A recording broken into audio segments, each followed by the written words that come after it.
नमस्कार, आपके साथ मैं हूं प्रीति श्रीवास्तव। स्वागत है आपका स्टेट न्यूज में।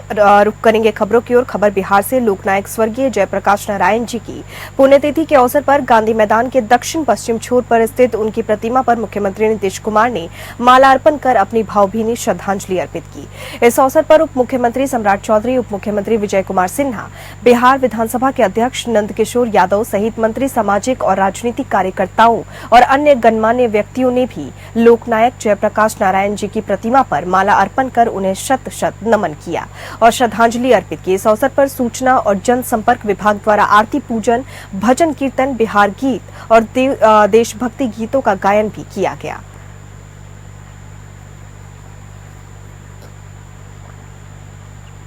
बिहार के मुख्यमंत्री नीतीश कुमार ने एक अन्य मार्ग स्थित संकल्प में ऑनलाइन ग्रामीण विकास विभाग की विभिन्न योजनाओं के अंतर्गत 1650 करोड़ 33 लाख रुपए की राशि का लाभुकों के खाते में आपको बता दें हस्तांतरण किया। कार्यक्रम के दौरान मुख्यमंत्री ने सतत जीविकोपार्जन योजना अंतर्गत 34,000 लाभार्थियों को जीविकोपार्जन संवर्धन हेतु 113 करोड़ रुपए की राशि का हस्तांतरण किया। मुख्यमंत्री ने 5 अगस्त 2018 को सतत जीविकोपार्जन योजना की शुरुआत की थी। देशी शराब और ताड़ी उत्पादन और बिक्री में पारंपरिक रूप से जुड़े अत्यंत निर्धन परिवारों और अनुसूचित जाति, अनुसूचित जनजाति और अन्य समुदायों के लक्षित अत्यंत निर्धन परिवारों को इस योजना का लाभ दिया जा रहा था। मुख्यमंत्री ने लोहिया स्वच्छ बिहार अभियान अंतर्गत शौचालय निर्माण के उपरांत 1,50,000 परिवारों को 180 करोड़ रुपए प्रोत्साहन राशि का हस्तांतरण किया। 7 निश्चय एक योजना के तहत खुले हुए शौच की समस्या के समाधान हेतु शौचालय निर्माण घर के समान कार्यक्रम को शामिल किया गया। प्रधानमंत्री आवास योजना ग्रामीण अंतर्गत 1,10,000 परिवारों को आवास की स्वीकृति और 1,05,000 लाभार्थियों को प्रथम किस्त के रूप में 420 करोड़ की राशि का हस्तांतरण किया गया। प्रधानमंत्री आवास योजना के अंतर्गत कुल आपको बता दें 1 लाख रुपए की सहायता राशि 3 किस्तों में आवास निर्माण की प्रगति के साथ दी जाती है। इनमें 40% अर्थात 40,000 रुपए की राशि राज्य अंश के रूप में दी जाती है।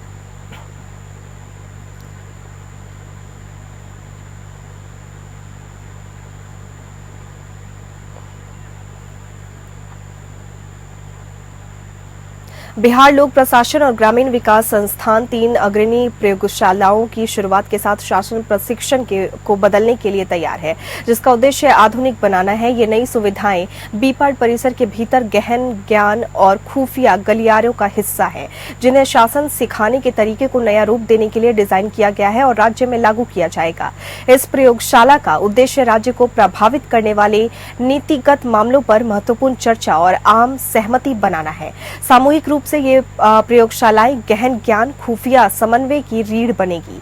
ये पहल बीपाड को भारत में शासन प्रशिक्षण के क्षेत्र में अग्रणी स्थान पर रखती है और आपको बता दें प्रौद्योगिकी को वास्तविक विश्व शासन चुनौतियों के साथ सम्मिश्रित करती है। नीति आयोग की तरह मुझे ये देखकर खुशी हो रही है कि बीपाड के नेतृत्व में विकसित बिहार जैन नेक्स्ट लैब को लॉन्च करके स्मार्ट गवर्नेंस की आराधना को अपनाया है। बीपाड ने ये सुनिश्चित करके एक कदम और आगे बढ़ाया है और अधिकारी प्रशिक्षुओं को सेवा में शामिल होने की पहले से ही एक गहन प्रशिक्षण कार्यक्रम से गुजरना होगा, जिसमें उन्नत स्वदेशी एआई तकनीक को गहन ज्ञान के साथ जोड़ा गया है। नीति आयोग के सीईओ बीवीआर सुब्रमण्यम ने कहा कि हमें आम जनता की भावनाओं को ध्यान में रखना चाहिए।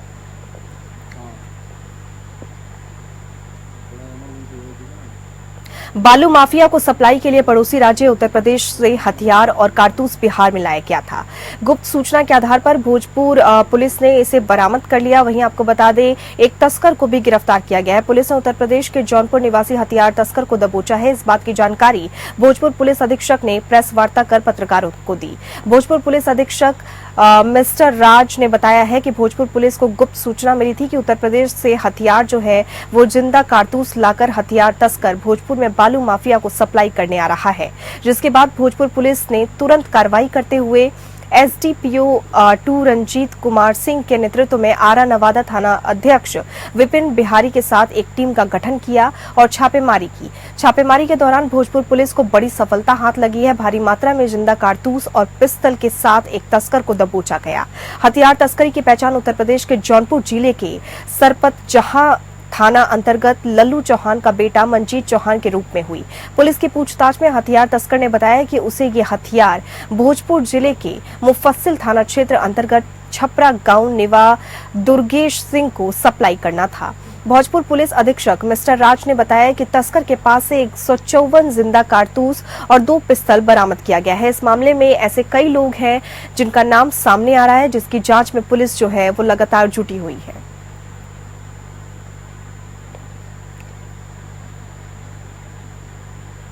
अगली खबर है झारखंड से। झारखंड भाजपा चुनाव प्रभारी शिवराज सिंह चौहान ने हेमंत सरकार पर निशाना साधा है।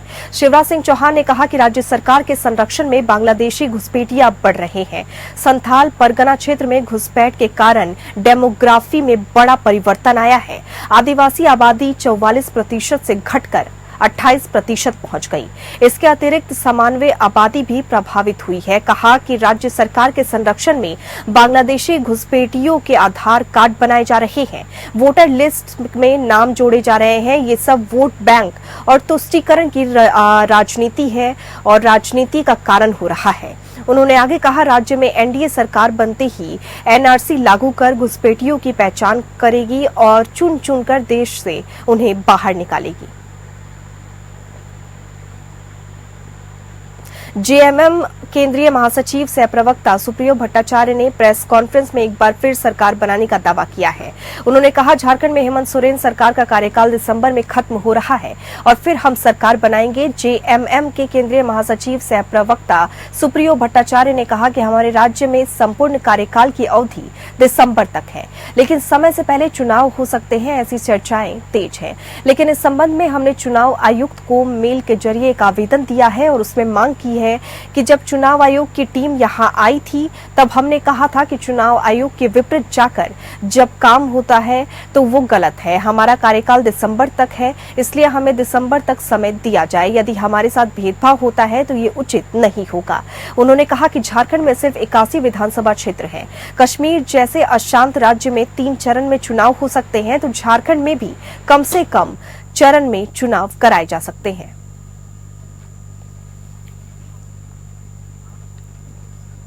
झारखंड के स्वास्थ्य मंत्री बन्ना गुप्ता ने फर्जी प्राथमिकी मामले में विरोधियों की साजिश और कुंठित मानसिकता का करार दिया। आपको बता दें, संवाददाता सम्मेलन के दौरान बन्ना गुप्ता ने कहा कि 23 अप्रैल 2023 के फर्जी वीडियो के बाद 6 अक्टूबर 2024 को एक बार फिर फर्जी एफआईआर के साथ मेरे राजनीतिक विरोधियों ने नीचता और कुंठित मानसिकता के साथ मेरा चरित्र हनन करने का प्रयास किया है। लेकिन जिसके ऊपर भगवान भोलेनाथ का आशीर्वाद और जनता का साथ हो, उसका कोई कुछ नहीं बिगाड़ सकता। स्वास्थ्य मंत्री ने अपने राजनीतिक विरोधी और पूर्व मंत्री सरयू राय पर निशाना साधते हुए कहा, पिछली बार भी मेरे फर्जी वीडियो को पोस्ट किया था, फिर उनके कट्टर समर्थक, एक कथित पत्रकार और स्वास्थ्य विभाग के एक डॉक्टर जिन पर विभागीय कार्यवाही चल रही है, उन्होंने प्रत्येक व्हाट्सएप ग्रुप और सोशल मीडिया पर उसे वायरल कर झूठा प्रचार प्रसार कर मेरी राजनीतिक छवि को बिगाड़ने और चरित्र हनन करने की कोशिश की थी।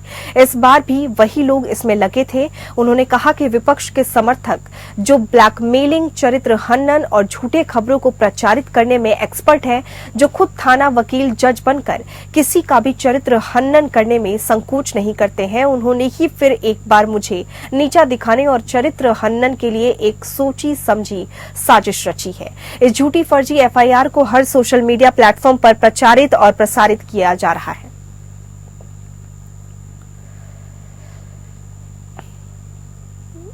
देवघर जिले में हुई लगातार बारिश के बाद किसानों को हुए नुकसान को लेकर भाजपा जिला किसान मोर्चा ने 1 दिवसीय धरना का आयोजन किया।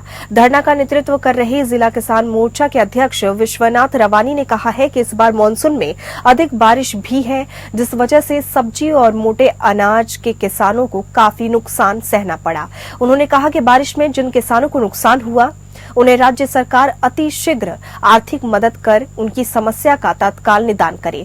सब्जी के खेतों में हुए नुकसान में मुआवजे के अलावा धरने पर बैठे किसान नेताओं ने मांग करते हुए ये भी कहा है कि साल 2024 से 2025 में जितने भी किसानों की धान खरीद बिक्री हुई है, उन्हें 500 रुपए का बोनस दिया जाए। वहीं धरने पर बैठे भाजपा की नेता विनीता पासवान ने कहा है कि अत्यधिक बारिश की वजह से जिस तरह से किसानों को नुकसान हुआ, ऐसे में वो सरकार से मांग करेगी कि रबी फसल की बीज के लिए उन्हें 90% का अनुदान दिया जाए, जिससे किसान आगे की खेती के लिए तैयार हो सके।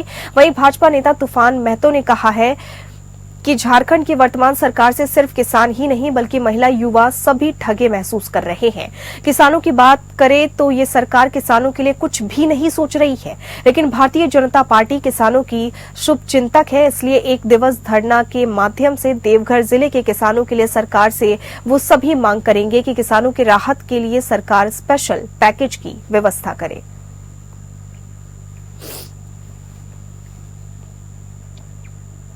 देवघर का बाबा मंदिर विश्व प्रख्यात है। सावन के महीने में देवघर के इस मंदिर में देश और दुनिया से लोग देवघर की धरती पर पहुंचते हैं और यहां पर भगवान भोलेनाथ के ज्योतिर्लिंग पर जलाभिषेक कर पूजा करते हैं। लेकिन उतना ही महत्व दुर्गा पूजा के समय भी बैद्यनाथ धाम मंदिर का होता है, क्योंकि यहां पर मां पार्वती की शक्तिपीठ की भी स्थापना है। यही एक ज्योतिर्लिंग है जहां पर शिव और पार्वती एक साथ निवास करते हैं। दुर्गा पूजा के समय में मां पार्वती मंदिर में पूजा करने वाले भक्तों पर भगवान भोलेनाथ की असीम कृपा बनी रहती है। मंदिर के वरिष्ठ पुजारी और पंडा लंबोदर परिहस्त बताते हैं कि दुर्गा पूजा के समय में गठबंधन पूजा का आयोजन किया जाता है। माता पार्वती और भगवान भोलेनाथ के मंदिर के बीच लाल धागे से गठबंधन किए जाने के बाद भक्तों के मन में जो भी मनोकामना होती है वो जरूर पूरी होती है। पांडा लंबोदर परिहस्त बताते हैं कि यहाँ पर 9 दिनों तक विशेष पूजा होती है। सप्तमी, अष्टमी, नवमी में आम लोगों के लिए पट बंद कर दिए जाते हैं। उस दिन मंदिर के पुजारी और पांडा ही जाकर माता पार्वती और भगवान भोलेनाथ की पूजा करते हैं। वहीं दुर्गा पूजा के समय में दूर दराज से बोलबम का नारा लगाते हुए भक्त भी पहुंचते हैं। दरभंगा से पहुंचे जयशंकर ठाकुर बताते हैं कि वो लोग ज्यादातर दुर्गा पूजा के समय में ही आते हैं, क्योंकि इस समय में भगवान भोलेनाथ के साथ साथ माता पार्वती का भी पूजा वहां हो जाता है। और वहीं बिहार से आए कमलेश मिश्रा ने बताया कि दुर्गा पूजा में मंदिर में अत्यधिक भीड़ है, ऐसे में उन्हें भगवान का दर्शन करने में काफी वक्त लगता है। ये खबर छत्तीसगढ़ से। केंद्रीय गृह मंत्री अमित शाह ने छत्तीसगढ़ सरकार की प्रशंसा की है। उन्होंने कहा है कि नक्सल मोर्चे पर छत्तीसगढ़ सरकार बेहतर काम कर रही है। केंद्रीय गृह मंत्री अमित शाह ने मुख्यमंत्री विष्णुदेव साय की तारीफ की। नक्सलियों के विरुद्ध अभियान को सफलता अभूतपूर्व मिल रही है। और आपको बता दें, हमारी सरकार ने डिफेंसिव नीति को बदलकर आक्रामक नीति अपनाई है। छत्तीसगढ़ सरकार के विकास का नया अभियान चलाया है। छत्तीसगढ़ में गांव-गांव तक विकास पहुंचा है। कई गांव में इलेक्शन में पहली बार वोटिंग हुई है। सरकार ने नक्सलियों के वित्तीय पोषण को भी रोका है।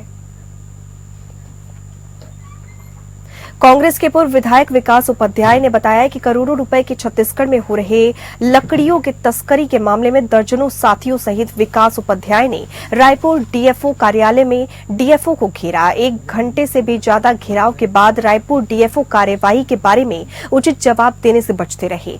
उपाध्याय ने बताया कि लकड़ी परिवहन में बहुत बड़ा भ्रष्टाचार हुआ है, जिसमें फॉरेस्ट विभाग द्वारा शासन की मिलीभगत से उड़ीसा, छत्तीसगढ़ और उत्तर प्रदेश में अवैध लकड़ी का परिवहन किया जा रहा है। जो गोला लट्ठा लकड़ी उड़ीसा में बैन है, वो गोला लकड़ी कैसे छत्तीसगढ़ के बॉर्डर पर पहुंच जा रही है। और छत्तीसगढ़ बॉर्डर में जो बैरियर होता है फॉरेस्ट डिपो का, वहां पर बिल्टी में ट्रक को पकड़ा जाता है। और आपको बता दें, ट्रक में बिल्टी को चेक किया जाता है तो बिल्टी में चिरान लकड़ी लिखा होता है, जबकि वास्तविक रूप से ट्रक के अंदर माल होता है गोला लकड़ी। तो इसे कैसे परमिट किया गया, ये पहला सवाल खड़ा होता है। और दूसरा सवाल कि रायपुर डीएफओ से पूछने पर जिस गोला लकड़ी को रायपुर में 19 सितंबर 2024 को जब्त किया गया, क्या उस फर्म या कंपनी प्रेमाइसेस के ऊपर कार्रवाई हुई, तो उनका जवाब मिलता है कि अभी इस पर कार्रवाई चल रही है।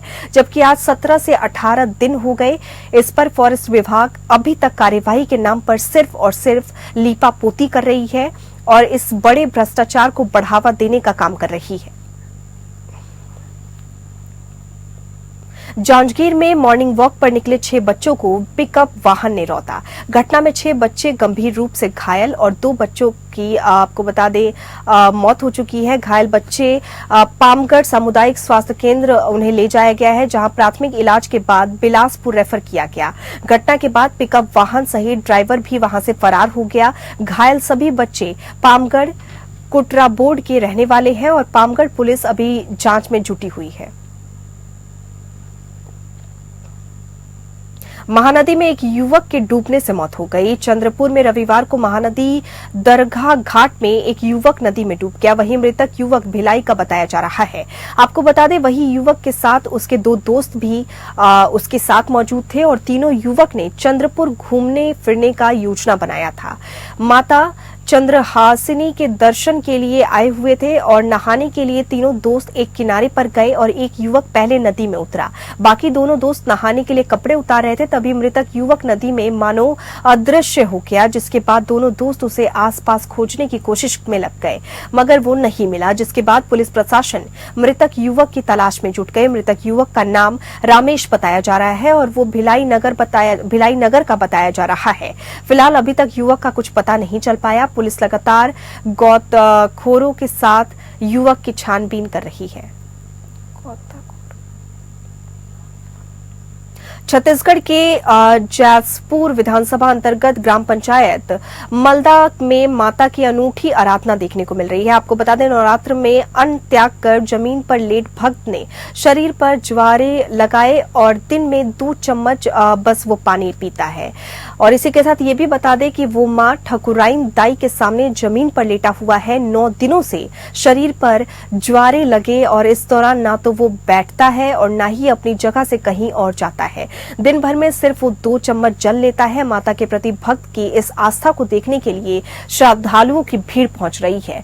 नवरात्र के पहले दिन से शुरू की ये साधना माता भक्त के राम कीर्तन कश्यप ने बताया है कि नवरात्र पर शरीर पर ज्वारे लगाने की मन में बात आते ही राम कीर्तन कश्यप ने अपने देवी मंदिर पहुंचकर उन्होंने नवरात्र में शरीर पर ज्वारे लगाकर देवी की उपासना करने की इच्छा जाहिर की और नवरात्र से अन्न जल त्याग दिया। अन्न और जल जो है उसे त्याग दिया।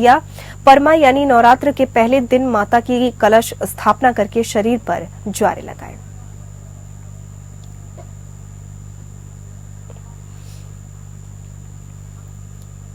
और इसी के साथ स्टेट न्यूज में फिलहाल इतना ही। नमस्कार।